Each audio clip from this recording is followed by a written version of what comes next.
In this video, we're going to look at how to play around with directories in Ruby. Now, there is a directory class. If we do a RI on dir, which is the class, you can see there's several class methods, which means when you want to call them, you type in capital D and then ir dot and then the method, the class method.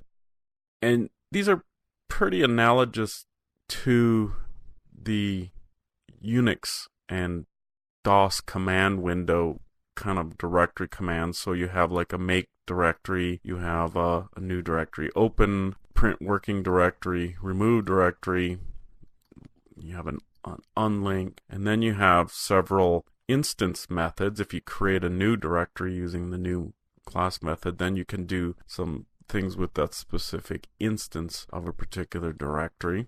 Let's see some just simple uses for it. So let's launch an IRB. So let's first do print working directory. So we got, tells us that our directory is that. If we go in here and say entries,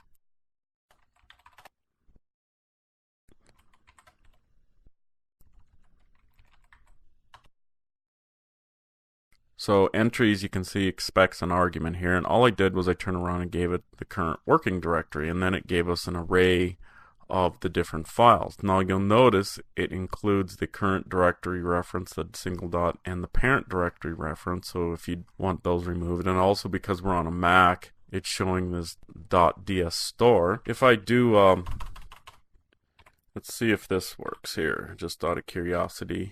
No, it's not liking that very much, which is usually interpreted as my home directory.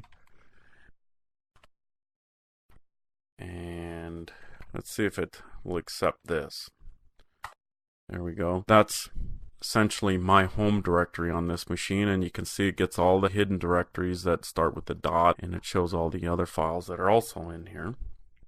So the directory is a class, is a pretty decent class to play around with and be able to get lists of your different entries in there and create new directories and save them out and then move around within those. The one other thing I wanted to talk about briefly in this video is the file utilities. If we do an RI on file util, you can see if we use this class, there's a number of utilities that we can access to manipulate files. So this essentially gives us access to all the system level commands dealing with files. So you could kind of build a shell, if you wanted, out of Ruby for manipulating files. So you have all these type of commands in here, the remove directory, remove tree, touch, symbolic link, all those types of commands. And they're available through this file util class. So it allows you to do some very powerful things with Ruby.